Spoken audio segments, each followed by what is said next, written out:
Last turn पे क्या discussion हुआ था?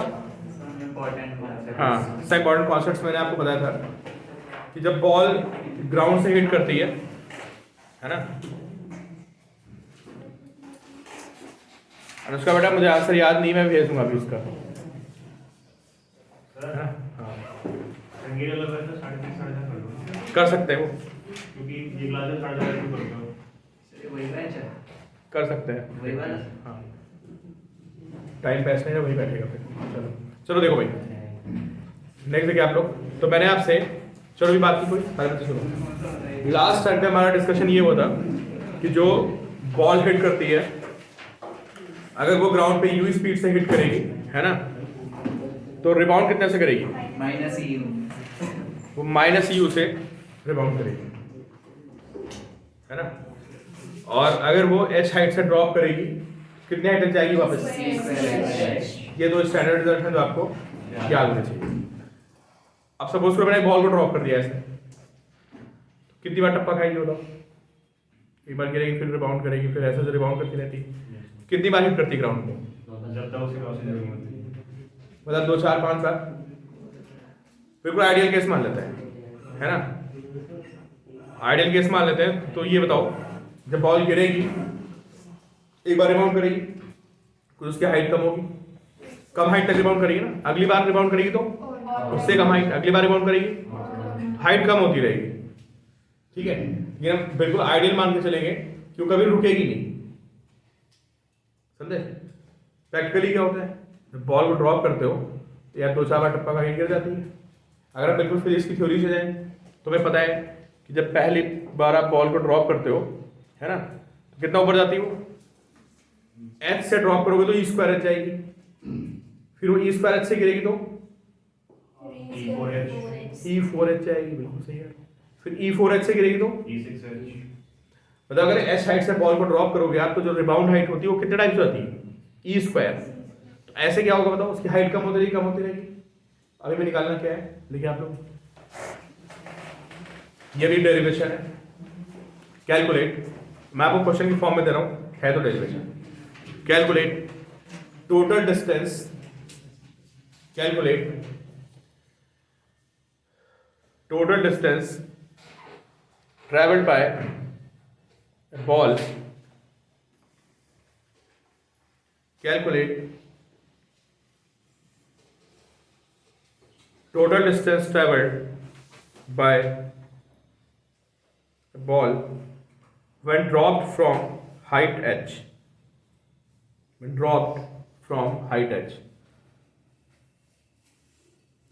तो थोड़ा सा कुछ ट्राई करिए, मुझे आंसर बताने की कोशिश करिए, ठीक है, फिर मैं आपको बताता हूँ क्वेश्चन। आवाज, कुछ आवाज बेटर नहीं है आप लोगों को? हाँ, इनफाइनाइट टाइम्स रिबाउंड करेगी, वो टप्पा खाती रहेगी वो, और हाइट उसकी डिस्टेंस क्या होती रहेगी? कम होती रहेगी। तो जीपी बन जाएगी इनफाइनाइट जीपी। इनफाइनाइट जीपी का सम पता है सबको? a/1 माइनस r, ठीक है। चलो मैंने आपको हिंट दे दी। हाफ से ही कम हो गया ये। नहीं, हमें क्या पता कितनी कम होगी, देखो अच्छा। चलो थोड़ा सा स्टेप लिख देता हूँ, फिर आपके लिए कैलकुलेट छोड़ देता हूँ। कहाँ से गिरी बॉल? एच हाइट से गिरी, ठीक है। तो रिबाउंड करेगी कितने हाइट जाएगी? तो मैं थोड़ा साइड में दिखा रहा हूँ, हालांकि रिबाउंड कहाँ पे करेगी? वहीं पे रिबाउंड करेगी बार बार, एक ही प्लेस पे। तो अभी ये मैं इसको थोड़ा साइड में दिखा रहा हूँ, कितना रिबाउंड करेगी बताओ? ई स्क्वायर एच रिबाउंड करेगी, गिरेगी, फिर E4H। अगली बार कितना रिबाउंड करेगी? E4H। सब कुछ एक ही जगह पे हो रहा है, एक ही प्लेस पे, कितना ऊपर गई है? E4H। फिर अगली बार कितना जाएगी? ई पावर कितना? 6H। समझ आया सबको? इसमें ई स्क्वायर का मल्टीप्लाई होता है, और ये कहानी क्या होगी? इनफाइनाइट टाइम के लिए चलती रहेगी। इनफाइनाइट टाइम तो नहीं बोलेंगे, मतलब इनफाइनाइट क्या होंगे वहां पे? इनफाइनाइट बाउंसेस होंगे, कहानी चलती रहेगी आपकी, ठीक है। अभी हमें निकालना क्या, बताओ क्या पूछा मैंने? Total distance travelled by the ball. e square h upon 1 minus e square plus h। तो नीचे 1 minus e square, फिर साइड में plus h। सही बोला आपने, थोड़ा थोड़ा सा इसको भी ऐड कर लो। देखो करा है इसको। ये डिस्टेंस कितनी बताओ? Sir h upon 1 minus e square h hmm h upon 1 minus e square h sir E square अच्छा देखो मैं एक क्वेश्चन करूँ, आप लोग थोड़ा सा सही बोल लो, एग्जैक्ट आंसर पे नहीं पहुंच रहा। पहले बताओ ये डिस्टेंस कितनी है? H H। ये कितना है? ई स्क्वायर एक तेरे बोर्ड पे ई स्क्वायर एच, और लॉट के भी कितना है? ई स्क्वायर एच तो ये और ये मिला के कितना हो गया? ई स्क्वायर एच हो गया। फिर ये और ये मिला के कितना हो गया? ट्वाइस ई 4h। फिर ये और ये मिला के कितना हो गया? और कहानी कहाँ चलती रहेगी? चलती रहेगी, बार बार टप्पा खाती रहेगी, हाइट क्या होगी इसकी? कम होती रहेगी, ठीक है। इनको सबको आप इनफाइनाइट करते हो, ठीक है। क्या कॉमन आएगा बताओ? एच कॉमन ले लो। अरे पूरे में क्या कॉमन आएगा यार? एच कॉमन आएगा, तो एच को कॉमन ले लिया, अब क्या बचेगा? तो 1 + 2e square + 2e4 + 2e6 and bio के बच्चों को तो डायरेक्ट फॉर्म याद करना है। लाभ समझ सकते हो, ऐसा कुछ नहीं है। मैं जीपी पहले बता चुका आपको, ये आगे में। अब बताओ जीपी कहाँ से बन रही है? बताओ जीपी समझते हो? 2e स्क्वायर सर मेडिकल के बच्चे बताएं जीपी, जिसमें अगला टर्म पहले टर्म को मल्टीप्लाई करते हैं फिक्स नंबर से, उसको हम जीपी बोलते हैं, ठीक है। ये देखो आप, जैसे 2 लिखा है, 2 को 2 से मल्टीप्लाई करने कितना जाएगा? 4 को 2 से मल्टीप्लाई करना है, इसको 2 से मल्टीप्लाई करते हैं 16। तो जो अगला टर्म आएगा वो पहले टर्म को क्या आएगा? उससे प्रीसीडिंग वाले टर्म को एक फिक्स नंबर से मल्टीप्लाई करके आएगा, इसको क्या बोलते हैं? जीपी। बताएगा नहीं था आपको? इससे पहले जीपी कभी नहीं आया, तो देख लो आप। अब तुम तो पढ़ चुके हो जीपी ना। तो पहला टर्म कितना है? ए। अब मेडिकल बच्चे देख ले, बाकी इंजीनियर वाले आंसर निकालें। आंसर मैं लिख रहा हूँ, आप लोग मुझे सब डिटेल से आंसर बता रहे हो। ये लिखा है आपके सामने आंसर, समझे? इसको निकालो, और बाकी मेडिकल बच्चे समझेंगे थोड़ा सा, आगे आएगा जीपी कई जगह। तो जीपी क्या होता है भाई? मैं कुछ आपको जीपी के एग्जांपल्स बता दूं। जैसे यहाँ पे लिखा है 1, इसको 3 से मल्टीप्लाई करना है, 3, फिर 3 से मल्टीप्लाई करना है, फिर 3 से मल्टीप्लाई करना है, फिर 8। ऐसी जो सीरीज होती है इसको क्या बोलते हैं? जीपी, ज्योमेट्रिक प्रोग्रेशन, ठीक है। और इसमें क्या होता है?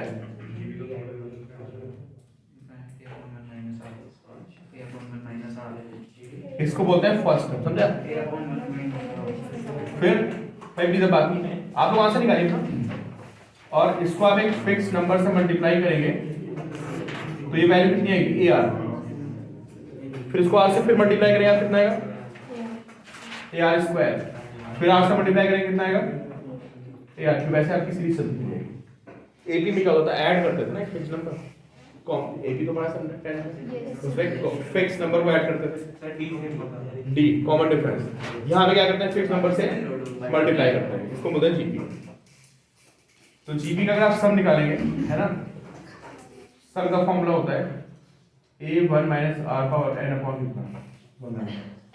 ये नोट कर लिए, ये n टर्म्स का सम होता है, ठीक है। और अगर आपका r <1 हो जाए, देखो if r is less than 1, r को क्या बोलते हैं? जैसे वहां पे कॉमन डिफरेंस होता था, यहाँ पे बोलते हैं उसको कॉमन रेशियो, ठीक है। If r is less than 1, जो आपका सम आता है कितना आता है?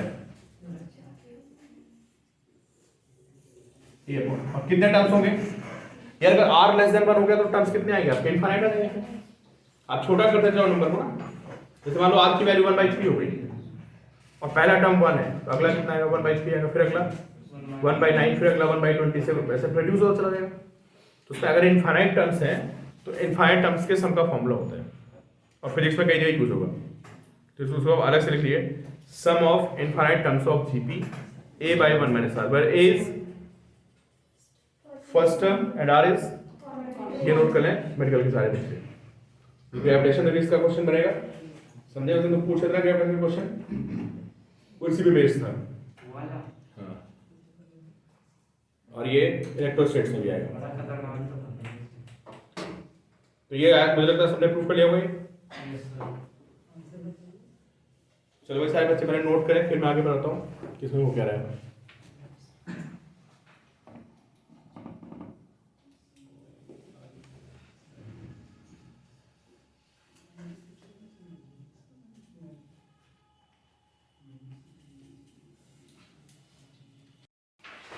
अब सारे बच्चे इधर ध्यान से देखें, सारे मतलब जिनका आंसर आ चुका है वो टाइम फाइंड करें, बाकी उत्तर देखें। इस टाइम को जीपी दिख रही नहीं, गुरबानी क्या फाइन? टोटल टाइम फाइंड करना है। ये आंसर आ चुका, ठीक है। मैं आपको हिंट दे दूं, इसका करने का टाइम कितना होगा? अगेन सर, जो बच्चे टाइम निकाल रहे हैं उनको मैं बता दूं, हिंट दे दूं, इसके करने का टाइम कितना होगा? √2h/g। किसी को अच्छा ऐसा ड्रॉप करते हो टाइम कितना होता है? √2h/g। फिर इसके करने का टाइम कितना होगा बताओ? अरे अच्छी जगह ई स्क्वायर अच्छा जाएगा यार, लेकिन टाइम 2 बार लेना पड़ेगा। क्यों? एक बार जाने का टाइम और एक बार, जितना टाइम करने का होता है उतना ही जाने का भी होता है। तो कितना है ये? ट्वाइस ऑफ क्या?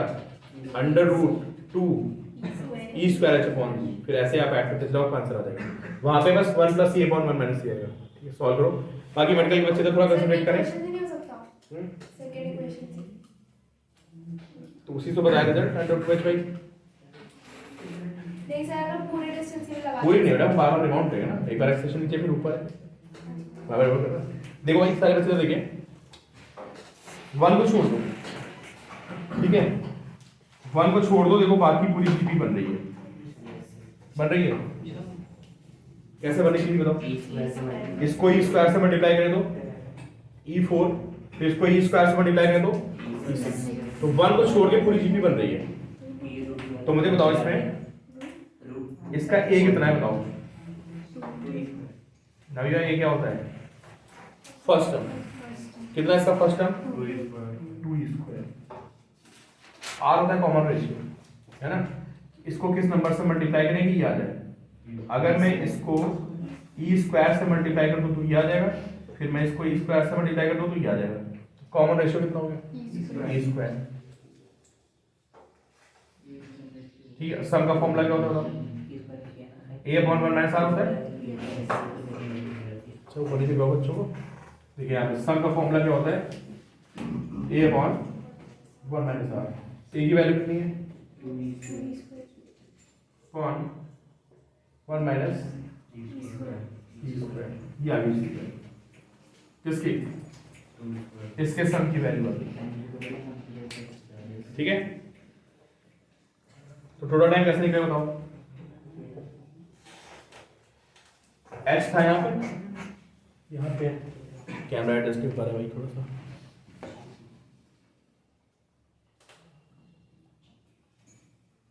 ये सारे बच्चे देख लें, शायद आपको दिखने ज़्यादा पहले। जो सम होता है a/1 - r होता है, इसमें 1 को छोड़ के जीपी बन रही है यहाँ से। तो फर्स्ट टर्म कितना हो गया? 2e²। कॉमन रेशियो कितना है इसमें? e²। तो 2e²/1 - e²। ठीक है, कितना आएगा यहाँ पे? h और 1 + 2e² बॉन्ड कितना? 1 - e²। इसको सॉल्व करोगे आप, आंसर क्या बैठेगा?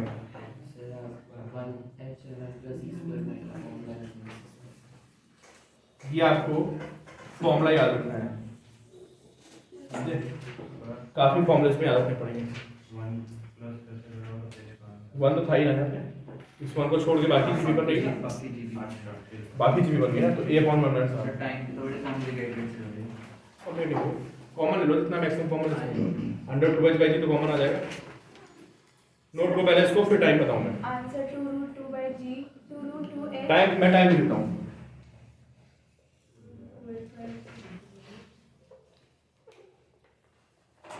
वन प्लस a/1 - c बाहर है।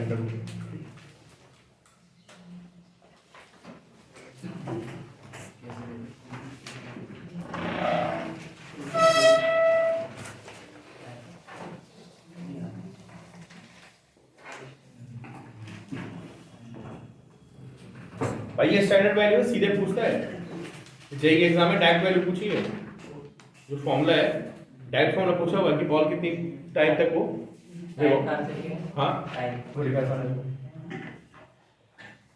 मुझे आ गया टाइम, ऊपर टाइम नहीं करते सेम आ रहा आंसर। तो भाई इंजीनियर बच्चे तो देख लें, दे कैन डिराइव, और मेडिकल वाले भी डिराइव कर सकते हैं, बट ये रिजल्ट क्या है, स्टैंडर्ड रिजल्ट है जो आपको डायरेक्टली याद होना चाहिए। सबको समझ में आ गया ना? ठीक है, चलो अब टाइम में देखते हैं।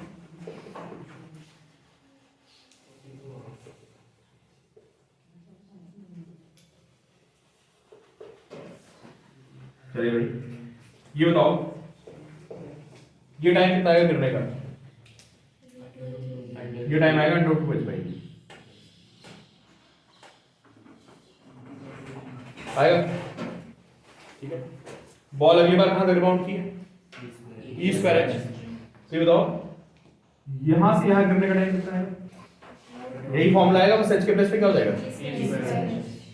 लेकिन जितना टाइम ये गिरने का होता है ना, उतना ही टाइम में जाने का भी होता है बॉल को, ट्वाइस का टाइम। समझे? तो देखो इसको डॉट में बताओ, ये ट्वाइस लिखा हुआ है, ट्वाइस समझ गया क्यों?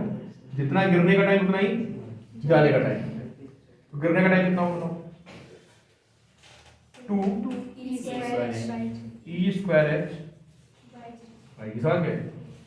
फिर ये जाने का टाइम और ये गिरने का टाइम बराबर होगा, बराबर?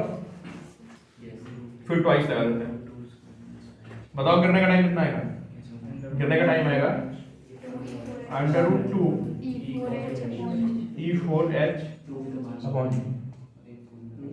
ठीक है, एक स्टेप और लिख लेते हैं, कितना आएगा बताओ? +2 अंडर रूट कितना? E⁻�6H। काफी कुछ कॉमन ले सकते हैं, मतलब कितना तो पूरा कॉमन आ ही रहा है, कितना? समझे? एक काम करो आप लोग, अंडर रूट 2h/g को कॉमन ले लो, पहले लिखो ये, और अंडर रूट 2h/g को कॉमन ले लो, उसके बाद देखो क्या होता है।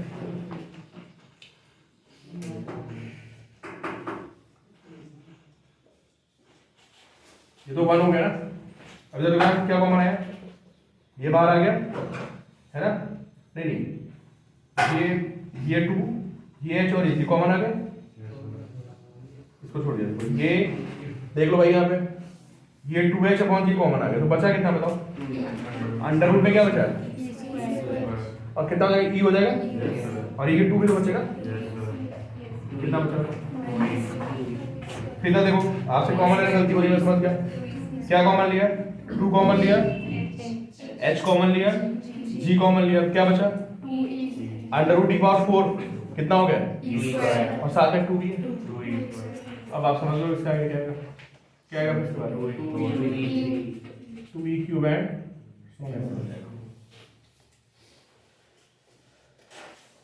तो जीपी कहां से बन रही है भाई? 1 को छोड़ के बाकी जीपी बन रही है ना? 1 को छोड़ दो आप, तो बताओ इसका फर्स्ट टर्म कितना है? सबको समझ आ रहा है? यहां से जीपी बन रही भाई, 1 जीपी में इंक्लूडेड नहीं है। सम का फॉर्मूला क्या होता है? a/1 - r। What is a? First term कितना है? तो a की प्लेस पे हो गया 2e अपॉन 1 - r, मतलब कॉमन रेशियो। वो कितना है यहाँ पे? अगर मैं 2e को e से मल्टीप्लाई कर दूं तो 2e² आएगा, समझे? 2e² को मैं e से मल्टीप्लाई कर दूं तो 2e³, तो कॉमन रेशियो कितना हो गया? e। वैसे वाले बच्चों से बातें आती है ना? आप लोग से देख लो, जो मेडिकल वाले बच्चे हैं उनके लिए कुछ निकालना मुश्किल नहीं है, वैसे बहुत सारे क्वेश्चन करते हैं। ठीक है, क्या आ गया बताओ सॉल्व करके? टाइम आ गया under root 2h/g 1 + e/1 this is total time. ठीक है,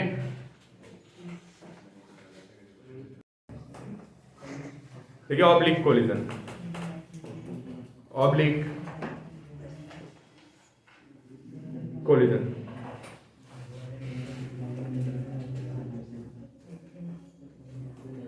भाई अभी तक हमने जो कोलिजन पढ़े थे कैसे थे? हेड ऑन, है ना? हेड ऑन में क्या होता है? मतलब कोलिजन से पहले और कोलिजन के बाद जो वेलोसिटी होती है वो अलॉन्ग द सेम लाइन रहती है, ठीक है। ऑब्लिक में क्या होगा बता देना आपको, कैरम खेलते हो साइड से हिट करते हो, स्नूकर खेलते हो साइड से हिट करते हो, किसी बॉडी को कहाँ से हिट करना, साइड से।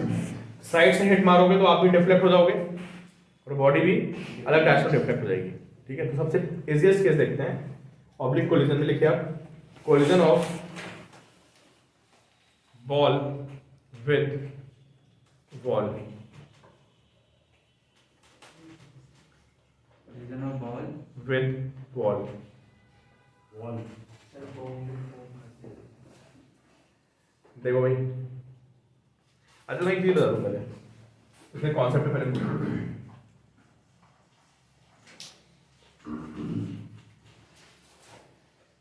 पहले आप लोग मुझे ये बताओ, इसी का यूज होना सबसे ज्यादा है इसमें, यहीं पे सब गड़बड़ी करते हैं। देखो सारी गड़बड़ी यहीं पे होती है, तो थोड़ा ध्यान से देखना है इसमें, क्योंकि हर क्वेश्चन में यूज करना है। एक बार में समझ जाओगे तो बहुत अच्छा रहेगा आपके लिए।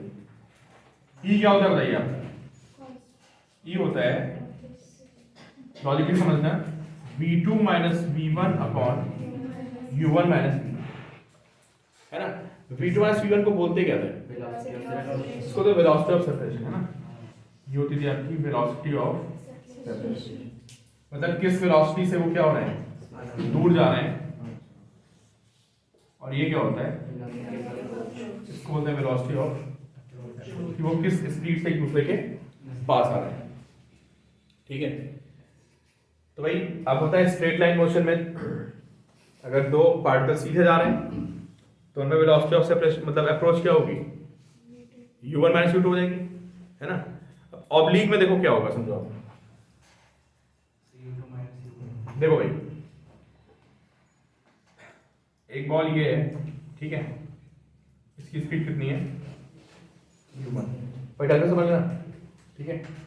और एक बॉल ये है, इसकी स्पीड ऐसे कितनी है u2, तो क्योंकि लाइन थोड़ा हटी हुई है तो, और u1 ग्रेटर क्या है u2, हिट करेगा तो फिगर कैसी बनेगी बताओ, हिट करते टाइम ये बॉल ऐसे होगी, है ना, और ये बॉल यहाँ पे ऐसे होगी just before hitting, just before hitting ये कितना होगा, इसको वही u1 से चल रहा है और ये कितने से चल रहा है u2, ये हिट करने से जस्ट मैंने माइक्रोसेकंड्स पहले डायग्राम बना दिया, समझे। तो इसमें होता क्या पता है, इसमें इसको बोलते हैं लाइन ऑफ इम्पैक्ट,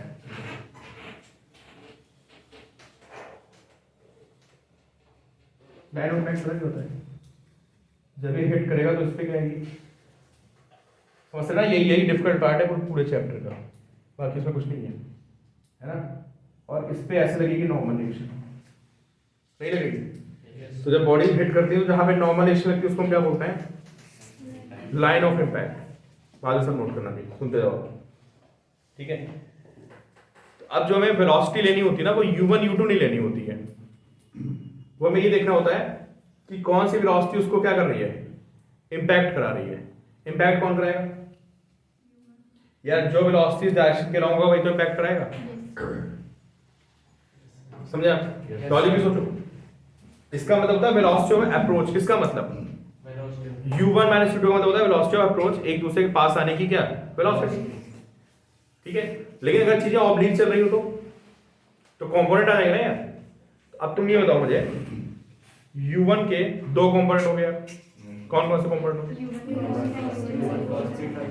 एक तो इधर होगा कंपोनेंट होगा इसके रॉन्ग, और एक इसके क्या होगा। तो कभी तुमसे ये पूछूंगा यार कि कोलिजन कौन करा रहा है, ये वाला करा रहा है या ये वाला करा रहा है, ये वाला करा रहा है, समझे। तो यहाँ पे क्या होता है, जो सबसे बड़ी प्रॉब्लम आती है वो आती है किसमें, कोएफिशिएंट ऑफ रेस्टिट्यूशन की इक्वेशन लिखने में। तो शायद आपको समझ में आ गई बात कि u1 u2 किधर लेंगे, अलोंग लाइन ऑफ इम्पैक्ट। अब हेड ऑन में क्या होता था यार, हेड ऑन में जब ऐसे बॉडी जाके हिट करती थी तो यही तुम्हारा u1 होता था, यही तुम्हारा u2 होता था, और यही तुम्हारी क्या होती थी, लाइन ऑफ इम्पैक्ट। तीनों सेम ही तो होते थे। जब बॉल आके ऐसे हिट करेगी तो नॉर्मल एक्शन कितना लगेगी बताओ, यदि ये एक बॉल ये ऐसा आके हिट की तो ऐसे लगेगी नॉर्मल एक्शन, और इस पे कितना लगेगी, क्या हुई, ये लाइन ऑफ इम्पैक्ट हो गया। और u1 u2 कहाँ है, लाइन ऑफ इम्पैक्ट। तो यहाँ सिर्फ क्या करना होगा बताओ, ऑब्लिक कोलिजन में आपको वो वेलोसिटी लेनी होगी कौन सी, तो बस आपको क्या करना पड़ेगा, कंपोनेंट में आके लिख लो। तो मान लो मैं आपसे कहता है कि इसमें u1 की वैल्यू पुट करो, तो आप u1 नहीं पुट करते हैं, पता क्या पुट करते हैं, अगर ये एंगल मान लो थीटा होता तो आप लिखते हैं u1 cos थीटा, है ना। कौन उसके पास ला रहा था उसको, u1 cos थीटा उसकी लाइन की तरफ ला रहा है इम्पैक्ट कराने के लिए, समझ रहे हो ना।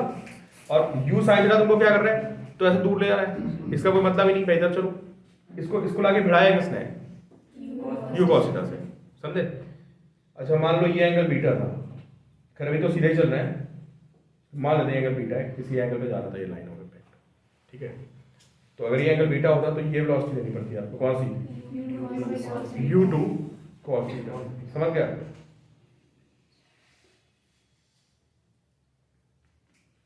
ठीक है, तो मैंने आपको ये बताया कि अगर ऑब्लिक कोलिजन हो रहा है तो सबसे पहले क्या बनाओगे, लाइन ऑफ इम्पैक्ट बनाओगे, समझे। और उसके बाद क्या करोगे, जो तुम्हारी इनिशियल वेलोसिटी और फाइनल वेलोसिटी है उनके कंपोनेंट्स लो, किधर, लाइन ऑफ इम्पैक्ट के अलोंग, बस बात खत्म। लाइन ऑफ इम्पैक्ट तो मतलब पर्सन टू पर्सन डिपेंड करती है ना, वो कैसे बनाएगा, तो ऐसे तो लाइन ऑफ इम्पैक्ट मतलब जहाँ पे नॉर्मल एक्शन लगेगी तो जाके हिट किया ना ऐसे, जैसे ये कोई बॉडी है, अब कोई आके इसको ऐसे हिट कर गया तो ये इसकी क्या हो गई, लाइन ऑफ इम्पैक्ट हो गई। कोई आके इसको ऐसे हिट कर गया तो ये क्या हो गया, इसकी लाइन ऑफ इम्पैक्ट हो गई, समझे। क्वेश्चन में ऐसे थोड़ा गिवन थोड़ी ना हो कि ऐसे ही कर रहा है, नहीं बना होगा पूरा, डिस्टेंस दी होगी, एंगल बना होगा, ऐसे थोड़ा ना होगा, एंगल तो निकाल ही पाओगे ना, ऐसे लिखा होगा क्वेश्चन, बताऊं क्या होगा, इस बॉल की रेडियस दी होगी, इसकी रेडियस दी होगी, इनके बीच की डिस्टेंस दी होगी, जब हिट करेगा तो यू कैन फाइंड एंगल, सब बना होगा, ये एंगल दे देगा पहले से कि बॉल आके इतना एंगल पे हिट कर रही है, अरे वो सब तुम लाइन ऑफ इम्पैक्ट को दिख जाएगी तुरंत, एंगल में दिख जाएंगे सारे। तो पहले तो लाइन ऑफ इम्पैक्ट क्या होती है, नॉर्मल एक्शन की डायरेक्शन जो लाइन होती है उसको हम क्या बोलते हैं, लाइन ऑफ इम्पैक्ट। नोट कर लो, पहले जो मैं बोल रहा हूँ वो लिख लो, फिर आप नोट कर लो, ठीक है। देखो, in writing equation of coefficient of restitution, equation of coefficient of restitution, u1 u2 v1 and v2, u1 u2 v1 and v2 are taken along line of impact,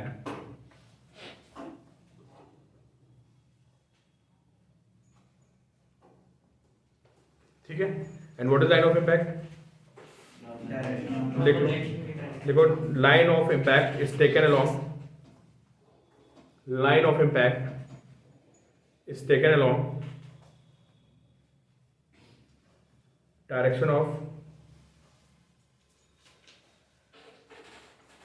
normal action। तो दो normal action आती है basically ना, एक इधर पे आएगा और एक उस पूरे को हम क्या बोलते हैं, लाइन ऑफ इम्पैक्ट। सिर्फ ये हमारा डिफरेंस हो जाता है, ठीक है।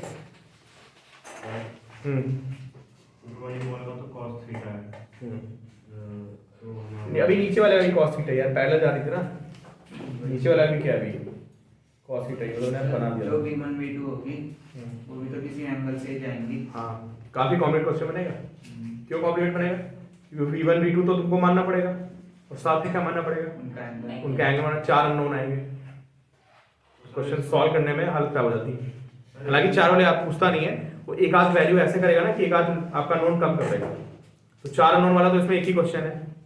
नॉर्मली क्या होता है, 2 या 3 अननोन होते हैं, कुछ बता देगा तुमको, एक के बारे में बोल देगा कि लड़ेगा तो बता देगा यार इतने एंगल पे गया, तो तुम्हारा एक अननोन क्या हो जाएगा, तुम्हारा तो सॉल्व करते जाओ 4 इक्वेशन, समझ गए ना। तो ऑब्लिक कोलिजन की प्रॉब्लम क्या है कि लड़ने के बाद बॉल को तुम्हें एक एंगल भी देना है और क्या देना है, स्पीड भी देनी है, इसको भी एक कोई अननोन एंगल देना और अननोन क्या देनी है, स्पीड देनी है। तो बेसिकली ये 4 अननोन का क्वेश्चन होता है, ठीक है। लेकिन जब भी जेईई का क्वेश्चन आया है तो वो कभी भी 4 अननोन सॉल्व नहीं करवाता है, वो किसी एक के बारे में आपको जरूर बता देगा कि ये बॉल इतने एंगल पे गई है, 3 से ज्यादा अननोन सॉल्व नहीं कराएगा, उतने में आपकी पूरी फिजिक्स चेक कर लेगा, समझ गए ना। तो थोड़ा सा क्वेश्चन इसलिए भारी हो जाता है, बाकी कैलकुलेशन है। नीचे वाले बॉल की साइन थीटा नहीं होगी, वो साइन नहीं होगी भाई, वो तो साइज वाइज पे डिपेंड करेगा ना। अभी तो मैंने बाई चांस बना दिया ना, मान लो एक छोटी सी बॉल आ रही है, फुटबॉल आ रहा है ना, उसको उस पे मत जाओ, भी वो ज्योमेट्री पे डिपेंड करेगा। हर फिगर की ज्योमेट्री क्या होगी, अलग अलग होगी, कहीं नहीं जा सकती। वो तुम्हें बना के देगा उसमें। नहीं वो तो V1 की ना, मैं U1 की बात कर रहा हूँ। U1 में हमारा U1 cos थीटा है। हाँ। इस वाले बॉल का रीजन हमारा cos थीटा है। नीचे वाली बॉल का sin थीटा नहीं होगा अगर हमारा आगे जा रही है तो cos थीटा तो दूर जा रहा है नीचे वाली बॉल, अगर हमारा cos थीटा लेना ये तो हमारा दूर लेके जाएगा इस बॉल को। दूर ले जा रहा है, पास ले जा रहा है। पास आना माइनस दूर जाना, ये तुम्हारा वेलोसिटी अप्रोच होता है। वेलोसिटी अप्रोच होती क्या है, एक दूर जा रहा है और एक पास आ रहा है, जिनका डिफरेंस होता है उसी को बोलते हैं वेलोसिटी अप्रोच। ये क्या कर रहा है, और ये मान लो 60 से आ रहा, 40 से जा रहा है, तो भाई आगे वाली बाइक अगर 40 से जा रही है, तुम 60 से आ रहे हो, तो तुम सिर्फ कितने से अप्रोच कर रहे हो, 20 से अप्रोच कर रहे हो ना। ठीक है, तो उतारने देते आपने कहा जब मैं बोल रहा फिर उतार देना।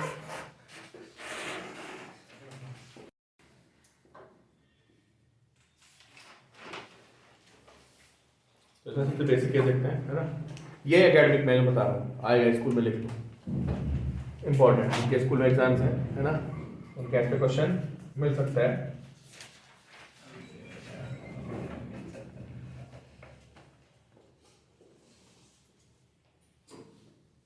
ये बॉल आके यहाँ पे ऐसे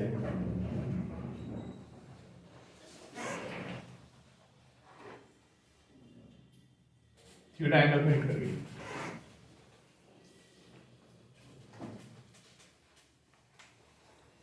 ठीक है, तो आप कैरम खेलो तो स्ट्राइकर आया, तो स्ट्राइकर ने बॉल पे क्या किया, हिट किया, और हिट करने के बाद फिर क्या करेगा, रिबाउंड करेगा। एंगल क्या होगा, नहीं एंगल बीटा हो जाएगा। सर कैसे angle of reflection equals to incident नहीं होता है? यहाँ पे जो आपका एंगल होगा वो डिफरेंट हो जाएगा और स्पीड भी डिफरेंट हो जाती है, दोनों चीजें बदल जाती है। तो कैसे, मतलब अभी तो सर ने पढ़ाया था कि सर ने कि दोनों के एंगल सेम होंगे, आपके एंगल डिफरेंट होंगे। सर एक सेकंड, ये बॉल जैसे आपने कहा ऊपर से आके टकराई है, हाँ। तो ऊपर से आके किसी एक डायरेक्शन में तो जाएगी, आपने तो दोनों में देखा। क्या कर सकते हैं, क्या मतलब हाँ बोलो, क्या कहना चाह रहे हैं, कुछ नहीं। बोलो बोलो। ये बॉल आई, यहाँ पे हिट की, फिर ऐसा चली गई। सर ये थीटा बीटा इक्वल कैसे नहीं हुए? हाँ, थीटा इक्वल होने चाहिए ना एंगल ऑफ लॉ के अकॉर्डिंग, तो इक्वल होना चाहिए। कौन सा law, Law of reflection. Law of reflection. Mirror image थोड़े ना जो इक्वल होंगे। तो ऑप्टिक्स में चलता है ना कि रे आई की क्या तो एनर्जी लॉस होता है। सर बट उसमें तो मैथ्स में तो कराया कि दोनों में इक्वल होंगे। तो बेटा वो तो मिरर इमेज थी। वो तो वो तो लाइन है ना, एक रे आ रही किसी नॉर्मल पे, ये रे नहीं है ना। अगर लाइट आएगी तुमने, मैं समझ गया स्ट्रेट लाइन का ऐसा वो भी क्वेश्चन। कैरम बोर्ड ही था, उसमें भी स्ट्राइकर ही स्ट्राइक किया था। हाँ, तो स्ट्राइकर स्ट्राइक किया होगा, तो उसमें क्या होगा मैं बता तो रहा हूँ। अगर आपका एनर्जी लॉस नहीं होगा तो वी यू के बराबर होगा, और बीटा थीटा के इक्वल। वो एक पर्टिकुलर केस में होगा। किस केस में, जिसमें एनर्जी लॉस, वही लोग अभी प्रूफ करने वाले हैं। और मैथ्स में लॉस होता है। ठीक है, और यहाँ पे एंगल क्या करेगा, चेंज कर जाएगा। ठीक है, अभी हमें बेसिकली एंगल का एक फॉर्मूला निकालना है, बात तो समझो। अभी हमने निकाला ना बीटा, तो लोग बीटा का फॉर्मूला निकालने वाले हैं कि बीटा की वैल्यू कितनी होगी, और लोग क्या निकालने वाले हैं, वी की वैल्यू कितनी होगी। फिर आपको बताया जाएगा कि एक पर्टिकुलर केस ऐसा होता है जब यू और वी क्या हो जाते हैं, सेम हो जाते हैं, थीटा और बीटा सेम हो जाते हैं। ठीक है, स्कूल का कॉन्सेप्ट है, ढंग से समझना। ये पहले बताओ मुझे, ये स्पीड कितनी होगी पहले बताओ, आने वाली कितनी भाई, यार ये यू से आ रहा है, तो ये स्पीड कितनी आएगी, अब बताओ ये कितनी होगी, यू साइन थीटा। यू की साइन। भाई बाद में लिखना, मैं लिखने का आपको टाइम दे दूंगा। ठीक है, मैं देखते रहो आप नहीं, मैं टाइम दूंगा, आप लोग लिखते हो ना तो फिर समझते नहीं हो। ठीक है, ये वी से गया है ना, तो ये कितना होगा, और ये कितना होगा, वी ये हो गया, समझे। अब देखो मैं एक स्टेटमेंट दे रहा हूँ, इस स्टेटमेंट को कौन समझाएगा मुझे?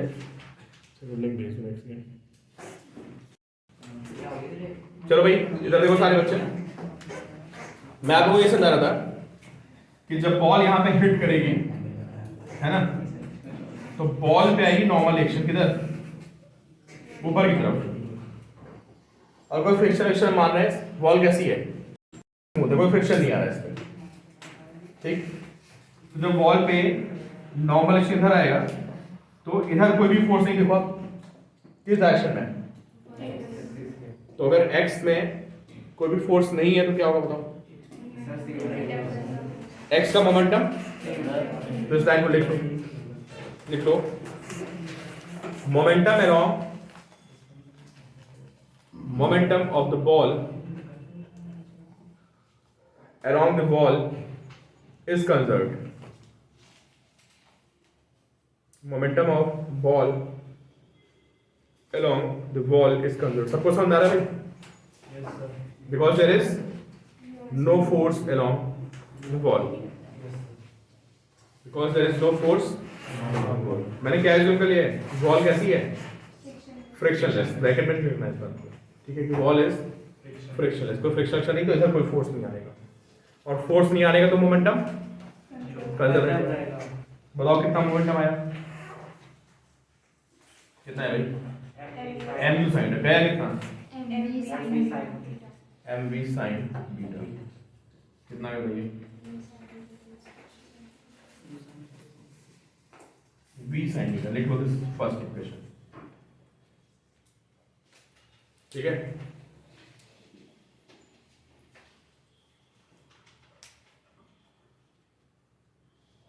चलिए आगे क्या, दो ही क्वेश्चन बनती है इसमें, दूसरी कौन सी होती है, कोएफिशिएंट ऑफ, चलिए क्या देखिए कौन बच्चा लिख के दिखाएगा, एक बार सब सारे बच्चे ट्राई करें, ई की वैल्यू आपने आप सब पुट करो, ये u है, ये v है, थीटा है, बीटा है, ठीक है, ई की वैल्यू e है बस, सर मान दे दो, नहीं हमें जनरल फॉर्म ट्राई करना है यार, फिर हम बाद में दिखाएंगे ना कि जब E1 होगा तो क्या होगा, थीटा बीटा बराबर होंगे, अभी E की वैल्यू E है, कोई भी कोलिजन हो सकता है, ठीक है। अब आप मुझे सारे बच्चे यहाँ पे अपने आप ट्राई करो, और मैंने आपको बता दिया है इन कोलिजन में क्या करते हैं, कौन सी वेलोसिटी लेते हैं, लाइन ऑफ इम्पैक्ट कौन है, ये line of impact, normal action कहाँ लगेगी भाई, जब बॉल यहाँ पे हिट करेगी ऐसे तो नॉर्मल एक्शन कहाँ ऊपर आएगी ना, आपको वेलोसिटी कौन सी लेनी है, लाइन ऑफ इम्पैक्ट। और बता रहा हूँ, बॉल को क्या ले लो, फर्स्ट ऑब्जेक्ट, ग्राउंड को क्या ले लो, सेकंड, तो ग्राउंड की इनिशियल भी जीरो, चलो वैल्यू पुट करो, बताओ सर, v cos बीटा, भाई कोलिजन कैसा है, ऑब्लिक कोलिजन है, जिनकी क्वेश्चन है देखें, ऑब्लिक कोलिजन है, ऑब्लिक कोलिजन में जो हमें u1 u2 v1 v2 लेने होते हैं, कितना लेने होते हैं, लाइन ऑफ इम्पैक्ट के लॉन्ग, तो देखो भाई ये क्या बताओ आप, ये लाइन ऑफ इम्पैक्ट, ठीक है, मैंने बॉल को क्या एज्यूम कर लिया, देखो भाई मैं बॉल को क्या मान रहा हूँ, फर्स्ट ऑब्जेक्ट, और बॉल को मैं क्या मान रहा हूँ, सेकंड ऑब्जेक्ट, तो अगर बॉल तुम्हारा सेकंड ऑब्जेक्ट है तो बताओ u2 कितना होगा, 0 होगा, और v2 कितना होगा, 0 होगा, ठीक है। अब पहले आते हैं u1 लिखते हैं, कौन बताएगा u1 लिखने से पहले यार डायरेक्शन डिसाइड करो, ऊपर क्या ले लें, चलो ऊपर नेगेटिव और नीचे क्या ले लें, दोनों से आएगा आंसर, तो u1 क्या है, तो बॉल की इनिशियल वेलोसिटी किधर, लाइन ऑफ इम्पैक्ट के अलॉन्ग, तो बताओ बॉल की इनिशियल वेलोसिटी कितनी है, u है, और लाइन ऑफ इम्पैक्ट अलॉन्ग कितनी है, u cos थीटा है, प्लस या माइनस, प्लस, तो जो u1 आएगा ये हो गया u cos थीटा, समझ गए ना कि वेलोसिटी का कौन सा कंपोनेंट है हमेशा, लाइन ऑफ इम्पैक्ट के अलॉन्ग, और डायरेक्शन डिसाइड कर लो यार, छोटी बात है कुछ नहीं। चलो अब बताओ v2 क्या है, सॉरी v2 तो हमने कर ही दिया, v1 क्या है, बॉल की फाइनल वेलोसिटी किधर, along line of impact, actual तो आपकी v है, पर इधर कितनी है, v cos बीटा, और क्या होगी है माइनस होगी, तो यार ये हो गई माइनस v cos बीटा, समझे। अब आप फॉर्मूले में वैल्यू पुट करिए, तो फॉर्मूले में वैल्यू कितनी आएगी, E इज इक्वल टू कितना V2 minus V1 upon U1 minus U2। तो 0 माइनस कितना minus V cos beta upon U cos theta minus 0 is equal to E है ना। यहाँ से शायद E की वैल्यू कितनी आ गई अपॉन U cos थीटा, ये इसको क्रॉस मल्टीप्लाई कर दो, ठीक है, और यहाँ पे लिख दो EU cos theta is V cos theta not to भाई। या इस सेकंड इक्वेशन पे सारे बच्चे अपन नोट करें बस भाई कर दो समझ गया से U sin theta upon U cos theta कितना हो गया डिवाइड कर दो tan थीटा बाय E। तो इधर आ गया tan थीटा, समझे। जो ये है V sin theta upon V cos theta कितना हो गया tan tan theta is equal to इधर आएगा sin theta by cos theta tan theta upon E। ये पूछा था सीधे से tan तो थीटा। सर एक बोला ये किसी ने बोला tan theta by tan theta is equal to E। मैं पूछूंगा, मैं पूछा tan बीटा कितना होगा बताओ। आपने कॉम्प्लेक्स बोल दिया ना, समझ नहीं पाया। आपको tan बीटा बताना है। What is tan beta? अरे भी खत्म नहीं हो भाई, एक जस्ट स्क्वायरिंग एडिंग, बस स्क्वायरिंग एडिंग करो और जाओ। इधर स्क्वायर करो दोनों साइड को, इधर स्क्वायर करो तो ये आएगा v square sin square beta, ये आएगा v square cos square beta sin square beta plus cos square beta बन जाएगा 1, तो v की वैल्यू आ जाएगी। चलो स्क्वायरिंग एडिंग करो, देखो क्या आ रहा है। u square is equal to v square भाई इसे v square sin square beta plus v square किसका कर आएगा u square sin square theta plus e square u square cos square theta. ये कितना बन गया? ये बन गया v स्क्वायर, यहाँ से u स्क्वायर कॉमन लो आप, कितना आएगा sin square theta plus e square cos square theta. तो v की वैल्यू कितनी आ जाएगी u under root sin square theta plus e square cos square theta. Yes sir. ये फॉर्मूला, ये दोनों याद करने भाई, ये तो याद हो ही गया होगा आपको। अगर e1 हो गया तो क्या होगा बताओ? tan theta is equal to tan theta. Sir ये दूसरा वाला फॉर्मूला यूज होगा? बिल्कुल यूज होगा, ये डायरेक्ट याद रखना है। पहले वाले में v और u का है। हाँ पहले वाले में अरे डिवाइड ही मारोगे तो b sin beta upon b cos beta में b से भी कैंसिल नहीं होगा, तो लिख लो if e is 1 then e1 का मतलब क्या होता है? इलास्टिक पोजीशन मतलब क्या होता है? No loss of energy. तो अगर किसी कंसेप्ट करा दोगे क्या पूरा मैं? आपने खत्म हो गया भाई हो गया तो इस u और बीटा इज इक्वल टू कितना थीटा, ठीक है।